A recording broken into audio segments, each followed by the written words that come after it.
la guerre ne se contente plus de se dérouler dans un environnement social, elle utilise les différentes composantes de la société l'une contre l'autre pour provoquer l'affaissement, la dislocation de cette société elle-même. Bonjour, colonel Raphaël Chauvency, merci d'avoir accepté notre invitation. Vous êtes officier des troupes de marine et auteur de nombreux ouvrages dont Vaincre sans violence. Nous vivons un moment crucial avec la redéfinition de l'échiquier mondial lié à l'arrivée de nouveaux acteurs. Dans le même temps, un nouvel espace de conflictualité émerge avec Internet, où de nouveaux outils d'influence se font jour. La guerre change de visage. Il ne s'agit plus de faire face à l'ennemi, mais de le côtoyer dans un espace mondialisé. Compétition, confrontation et affrontement apparaissent comme une nouvelle norme. Colonel Raphaël Chauvency, à quoi sommes-nous en train d'assister? Alors aujourd'hui, on assiste à ce qu'on a appelé la compétition globale. C'est-à-dire que le temps, vous l'avez très bien dit, le temps classique qui voit une alternance entre la paix et la guerre, aujourd'hui a changé. Nous sommes dans une contestation, une compétition, des affrontements qui non pas se succèdent, mais coexistent. C'est-à-dire qu'aujourd'hui, n'importe quel État, mais n'importe quel groupe, même pour une entreprise, n'importe quel groupe social, se retrouve confronté à de multiples défis, multiples conflictualités, voire multiples agressions. Et ce qui est nouveau, c'est que la plupart de ces conflictualités ne se déroulent pas forcément dans la sphère physique. Elles existent encore, on a l'exemple de l'Ukraine ou d'autres dont on pourra en reparler, mais elles se déroulent essentiellement dans la sphère cognitive et la sphère de l'information. Nous sommes entrés dans l'âge de l'information, ce qui a totalement changé les conflictualités. La guerre en Ukraine en est-elle le laboratoire? Alors, la guerre en Ukraine et alors le laboratoire, ce serait beaucoup dire, c'en est un des laboratoires. Ce qu'on voit en Ukraine, c'est à la fois un affrontement direct entre les Ukrainiens et les Russes. On voit également une contestation très, très forte entre les Russes et ce qu'on peut appeler, pour simplifier les choses, les Occidentaux, les grandes démocraties en tout cas, et simultanément une compétition au sein même de ces démocraties ou au sein même des alliances russes. On voit entre Russes et Chinois des tensions économiques, on voit des tensions économiques également, voire politiques, entre les différentes démocraties. Et donc, c'est justement cet ensemble compétition, contestation, affrontement, et je le répète, qui ne se succèdent pas, mais qui coexistent, qui fait la grande particularité d'autres temps. Où en est la préparation de l'Europe? Alors, l'Europe, alors, c'est bon si on parle de l'Europe, du continent ou alors de l'Union européenne, on va aborder un petit peu les 2. L'Union européenne, s'est conçue comme un espace post-historique. Un espace qui aurait été dégagé des conflictualités et qui, en fait, aurait été à l'avant-garde d'un nouveau monde qui aurait, annoncé l'avènement d'un village global. Donc cette Europe a été surprise par le retour de l'histoire et elle n'était pas prête aux conflictualités. L'Europe ne s'était pas conçue comme un ensemble stratégique ou comme un outil stratégique. Je pense qu'après le choc majeur qu'a constitué alors d'abord le Covid et surtout l'invasion russe, en Ukraine, il y a une prise de conscience et un réveil pour, faire évoluer cette Europe qui se voyait comme une finalité, en un outil au service des nations. Et on le voit bien avec les différentes initiatives, militaires ou politiques, diplomatiques, qui utilisent ce cadre de l'Union européenne, mais avec des nations. Ce qui serait probablement trop difficile d'obtenir une unanimité sur l'ensemble des membres. Après, si on prend l'Europe en tant que continent, l'Europe n'était pas prête, évidemment, mais on peut trouver, certaines nations qui avaient commencé à anticiper ces nouvelles conflictualités et notamment les conflictualités dans la sphère informationnelle, la sphère cognitive et même la sphère sociale. Puisque la lutte qui se déroule aujourd'hui et les agressions russes notamment, en Europe, sont des agressions, cognitives, informationnelles, mais également des agressions sociales qui cherchent quoi? Qui cherchent la dislocation, l'affaiblissement par la dislocation des sociétés européennes. Alors, un pays comme la Suède a réactivé des concepts, des principes et des institutions qui avaient été mis en place pendant la guerre froide et notamment le concept de défense globale. C'est-à-dire la compréhension du fait que l'ennemi ne va pas chercher uniquement à détruire des armées ou des infrastructures, mais détruire, également la cohésion sociale même de la nation pour l'affaiblir. Les Britanniques, dans la revue stratégique de 2021, avaient déjà noté que la principale menace qui pesait sur le Royaume-Uni n'était pas forcément une menace militaire directe, le Royaume-Uni étant une puissance nucléaire, le Royaume-Uni ayant, tout son cercle d'alliances, mais une dislocation de l'intérieur. Donc la France, également, a pris en compte aujourd'hui cette problématique. Les autres pays européens, à des rythmes inégaux, sont en train de s'en saisir. Donc l'Europe n'était probablement pas prête, mais l'Europe cherche aujourd'hui à rattraper son retard et elle doit le faire très rapidement, j'allais dire sous la contrainte, puisque nos différents adversaires, on a parlé des Russes, puis il y en a d'autres, eux ont leur propre agenda et avancent très vite. Donc avec cette nouvelle révolution, notre société civile devient un open space qui peut être soumis à des attaques. Bien sûr. Alors en fait, la guerre, pour simplifier, aurait connu 3 temps. Un premier temps qui est la guerre classique, où on voit 2 armées s'opposer. C'est quelque chose qui est assez, que nous avons tous à l'esprit. Ensuite, notamment au XXe siècle, on a vu l'avènement des guerres subversives, des guerres révolutionnaires. La guerre s'est déplacée dans le milieu social, dans la population, dans les structures, même, intellectuelles. Elle s'est déplacée dans la sphère idéologique, elle s'est déplacée dans la sphère culturelle. C'était une première bascule. Et aujourd'hui, à l'âge de l'information, nous en arrivons à la troisième bascule, qui est la guerre par le milieu social. Ce que je veux dire par là, c'est que la guerre ne se contente plus de se dérouler dans un environnement social, elle utilise les différentes composantes de la société l'une contre l'autre pour provoquer l'affaissement, la dislocation de cette société elle-même.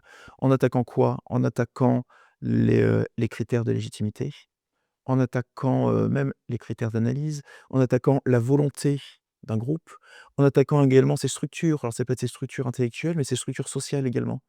Pour, en fait, aboutir à un résultat qui est, le but et le rêve, j'allais dire, de tout militaire, c'est la neutralisation stratégique de l'adversaire. L'adversaire disloqué n'est plus en mesure d'agir, n'est plus en mesure d'avoir une volonté stratégique, n'est plus en mesure d'atteindre ses objectifs. L'adversaire est neutralisé. Que pouvez-vous nous dire de la guerre informationnelle que subit la France en Afrique et en Nouvelle-Calédonie? Alors, la France subit des attaques informationnelles très dures. Alors, en Afrique d'abord, en Europe aussi d'ailleurs.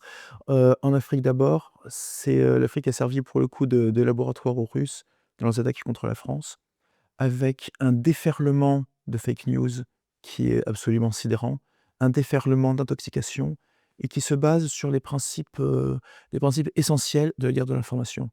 Il ne s'agit pas de dire, il ne s'agit pas d'analyser une situation, il ne s'agit pas d'informer la population, il s'agit de jouer sur ses biais cognitifs ou de jouer sur ses passions. Et les messages russes, là-dessus, sont très efficaces parce qu'ils sont simples, parce qu'ils sont cohérents. Je ne dis pas forcément cohérents intellectuellement, mais ils ont une cohérence apparente. Parce qu'ils sont manichéens, un gentil, un méchant, donc facile à assimiler. Parce qu'ils évoquent des échos mémoriels, par exemple en utilisant le mythe du français néocolonialiste. Parce qu'ensuite, ils, il stimule soit une angoisse, soit un désir fort. L'angoisse, eh bien, lorsqu'on vit dans une situation comme celle des pays sahéliens notamment, l'angoisse, c'est la peur de la mort, tout simplement, et la peur d'un ennemi qui serait omniprésent et appuyé par une grande puissance comme la France, et le désir, qui est le désir de s'en sortir d'une vie meilleure. Et donc les Russes multiplient les attaques en cherchant à présenter les Français comme étant quelque part la cause de tous les maux de l'Afrique. Et c'est d'ailleurs un des secrets du complotisme. Lorsqu'on a une solution, une réponse qui répond à tous les problèmes, généralement, on peut être sûr qu'on est dans une solution qui est simple, mais qui est complotiste. Et donc, les Français ont subi des attaques très, très violentes, qui sont allées jusqu'à des manipulations, assez infectes. Le cas de Gossi est resté emblématique, où les Français avaient abandonné un camp et donc, heureusement, ils avaient laissé des drones en altitude qui n'étaient pas forcément visibles et ces drones ont pu filmer des mercenaires russes en train d'enterrer des cadavres à la sortie du camp, dans le but, bien évident, ensuite, d'en accuser les Français et lancer une offensive informationnelle qui aurait été, pour le coup, dévastatrice, en montrant que les Français étaient bien venus pour massacrer les Maliens et pas les protéger. Donc c'était au moment du retrait de la France du Mali. Ça, c'est pour l'Afrique. Sur, la Nouvelle-Calédonie, on voit, d'autres acteurs, étrangers et notamment Azerbaïdjan qui, qui cherchent en utilisant les mêmes ficelles à déstabiliser la France. Pourquoi? Parce que la France a soutenu l'Arménie et donc au lieu de contrer la France en Arménie même, la manœuvre informationnelle et de intelligence, elle contourne l'adversaire, si je peux dire, pour l'attaquer là où il ne s'y attendait pas et là où ça va lui faire mal. Donc la Nouvelle-Calédonie est un autre territoire d'outre-mer qui est fragile. On a vu les problèmes qui ont pu avoir lieu ces derniers temps entre les différentes communautés et donc elle se prête remarquablement bien à toutes les instrumentalisations et notamment à un des principes de base de la guerre de l'information, un autre, qui est la polarisation. J'ai pas eu de dislocation. Le meilleur moyen de disloquer un groupe, eh bien, c'est de chercher à le polariser. Polarisation ethnique, ça marche très bien, polarisation religieuse, politique, et cetera. Et donc ce que font les opérateurs, en guerre de l'information en Nouvelle-Calédonie, c'est justement chercher à attiser cette polarisation. Chercher en plus à attiser, j'ai parlé tout à l'heure d'échos mémoriels, chercher à attiser, les comment dire? Les cendres encore, pas tout à fait refroidies de la conquête de Nouvelle-Calédonie, pour bien chercher à opposer des natifs et des colons. Et là, en fait, on stimule à la fois la rancœur, on stimule les peurs, on stimule absolument tout pour déstabiliser ce territoire. Et déstabiliser ce territoire, c'est aussi décrédibiliser la France. La France est une puissance globale qui a légitimité, et c'est d'ailleurs, son exception, on parle d'exception française, parce que la France est une puissance moyenne, mais qui a légitimité pour, servir d'intermédiaire ou en tout cas de gardienne de l'ordre international. Montrer que la France n'est pas capable de maintenir l'ordre dans son propre territoire. Dire que la France, en fait, est une puissance coloniale et non pas une puissance gardienne du droit, en fait, c'est remettre en cause sa légitimité à intervenir sur la scène internationale. C'est affaiblir le poids de son engagement en faveur de l'Arménie, agressée militairement par une puissance extérieure. Le pouvoir politique en a-t-il conscience? Je pense que oui, le pouvoir politique, en France, en tout cas, en a pris conscience. Alors peut-être une prise de conscience relativement récente, mais une prise de conscience réelle avec, des initiatives, fortes. Le fait que l'influence ait été élevée par le président Macron au rang de 6e fonction stratégique. Des créations comme la création de Viginum. Viginum qui fait un travail absolument remarquable et qui a réussi, à décrypter, à mettre en lumière, à exposer sur la place publique, une partie des manœuvres informationnelles russes. Hem, si on regarde la commission défense, que ce soit au Sénat ou à l'Assemblée nationale, les problématiques d'influence et de guerre de l'information sont parfaitement prises en compte par nos élus. Donc oui, il y a une prise de conscience, sans doute tardive, soyons honnêtes, mais une prise de conscience et hem et la France a une culture du combat qui est quand même assez forte, une culture de l'autonomie qui est assez forte et donc attaquée sur ce terrain, elle a été surprise, mais elle s'adapte extrêmement vite avec une acquisition de compétences, avec une adaptation de nos institutions, de notre droit progressivement, et également des différentes agences qui peuvent travailler sur le domaine, qui est assez remarquable en un temps aussi court. Notre jeunesse sera-t-elle prête à faire face à ces défis? Très bonne question. Notre jeunesse doit être prête. Notre jeunesse doit être prête, mais c'est pas une simple question de volonté, c'est une question d'éducation. Donc si nous voulons que notre jeunesse, c'est-à-dire, notre nation, parce que c'est notre avenir, notre nation, nos valeurs démocratiques et nos intérêts soient défendus, il faut à tout prix instruire, former, éduquer nos citoyens ou pour les plus jeunes, nos futurs citoyens. Et ça passe par différentes choses. La première, c'est, informer sur la désinformation. En fait, le meilleur moyen de contrer des informations, c'est d'abord d'informer. Alors je vais m'expliquer un petit peu, parce que ça peut sembler, paradoxal. D'abord, nous avons besoin d'une information qui soit objective et crédible. Aujourd'hui, un des plus grands problèmes auxquels nous sommes confrontés, c'est la perte de confiance des Français dans les médias et dans l'information. Et nos adversaires jouent très bien dessus en cherchant à saturer l'espace informationnel en, par un nombre de fake news, de désinformation, misinformation, ce qui fait que le citoyen ne sait plus exactement à quel sein se vouer. Avec le sentiment finalement que tout le monde ment. Si tout le monde ment, je ne peux pas me renseigner. Si je peux pas me renseigner, m'informer, et bien quelque part, je me retire. Je me désintéresse du débat public. Si je me désintéresse du débat public, en fait, je vide la démocratie de sa substance.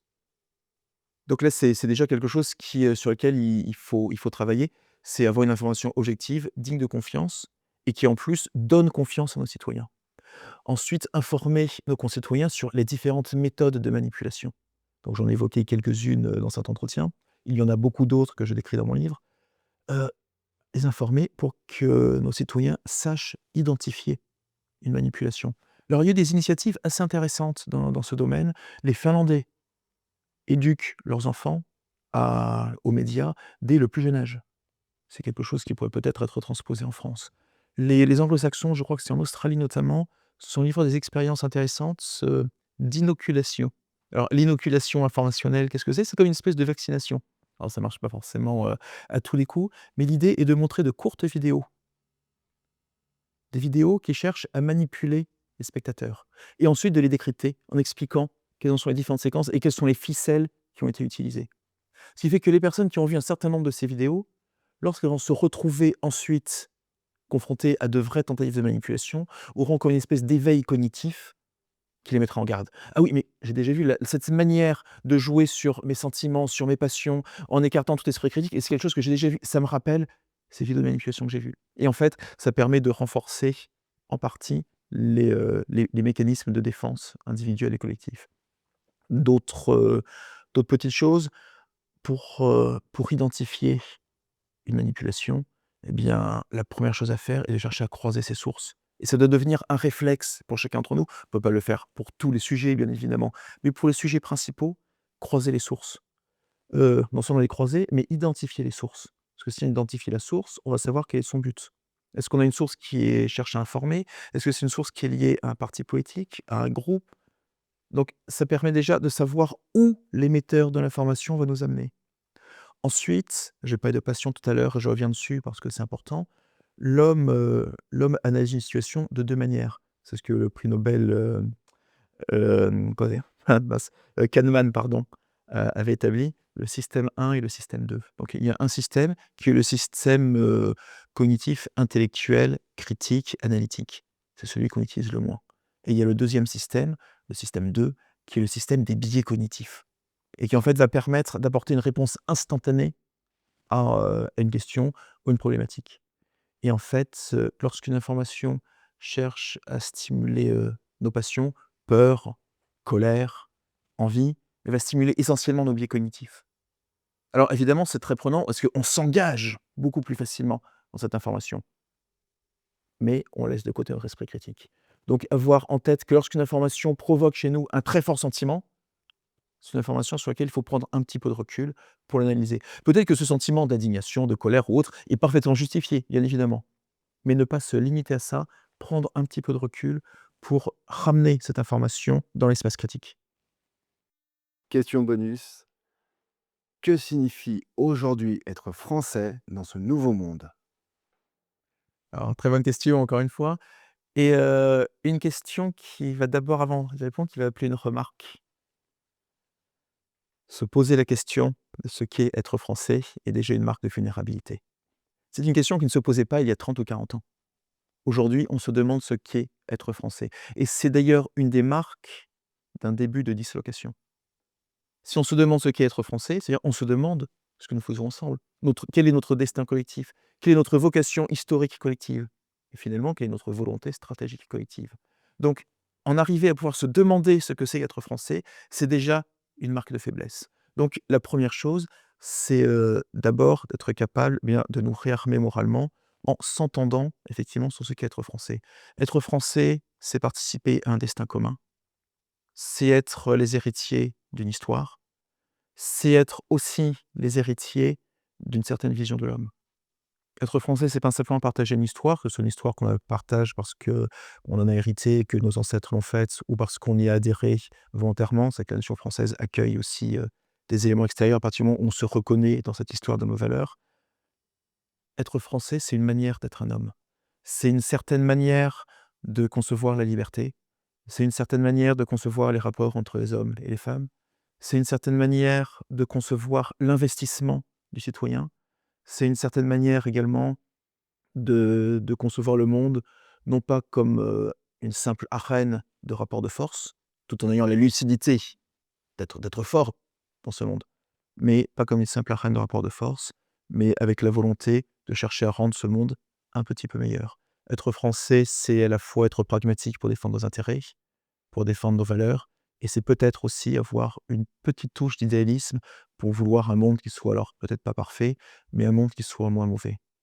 Et alors c'est à la fois notre force et notre faiblesse. Et je terminerai, sur ce point. Notre force, c'est d'avoir des idéaux qui sont très forts. Des idéaux de démocratie, des idéaux qui malheureusement sont inapplicables. Alors je m'entends, inapplicables à 100. Et nos adversaires, dans leurs offensives cognitives, jouent sur cette contradiction entre un idéal très fort et une réalisation qui est imparfaite, bien évidemment. Et donc jouer dessus cette contradiction en disant: «Regardez en fait les démocrates en règle générale ou les Français sont des hypocrites. Regardez ce qu'ils annoncent et regardez, leur histoire n'a pas toujours été parfaite. Regardez, leurs réalisations n'ont pas toujours été parfaites. Ils commettent des erreurs, ils ont même commis des crimes et c'est vrai. La différence, c'est que peut-être que nous avons commis un peu moins de crimes que d'autres, peut-être que nous avons commis un peu moins d'erreurs que d'autres et peut-être surtout que nous cherchons à nous remettre en cause et c'est ça la démocratie aussi, c'est cette capacité à se remettre en cause, à regarder ce que nous avons fait de bien ou de mal pour chercher à en tirer les leçons, peut-être pour commettre d'autres erreurs demain, mais aussi pour essayer de se tirer vers le haut. Et nos adversaires, des régimes, autoritaires ou les régimes totalitaires, eux, essaient de mettre sur le même plan. C'est-à-dire que eux qui structurellement ne se remettent pas en cause, eux qui structurellement regardez la Russie, le niveau de vie de la population de la Russie par rapport à celle de la France, c'est incomparable. Mais les Russes vont jouer sur certaines inégalités, sur certains dysfonctionnements de nos sociétés pour essayer de rééquilibrer des choses qui ne le sont pas. Le système, politique russe n'accorde quasiment aucune place à la liberté. Notre système est en crise, bien évidemment, et présente bien des défauts, mais il est incomparable. Et en fait, nous sommes attaqués, non pas finalement sur ce que nous sommes profondément, mais sur le fait que nous ne sommes pas capables d'incarner à 100 nos idéaux. Bah, évidemment, nous sommes humains, nous ne sommes pas capables, mais en revanche, eh bien, nous cherchons à tirer aussi bien notre peuple que quelque part l'humanité, puisque la France cherche à porter un message vers le haut. Et c'est tout ce qui fait la beauté de la France. Tout à fait. Merci, colonel Raphaël Chorency.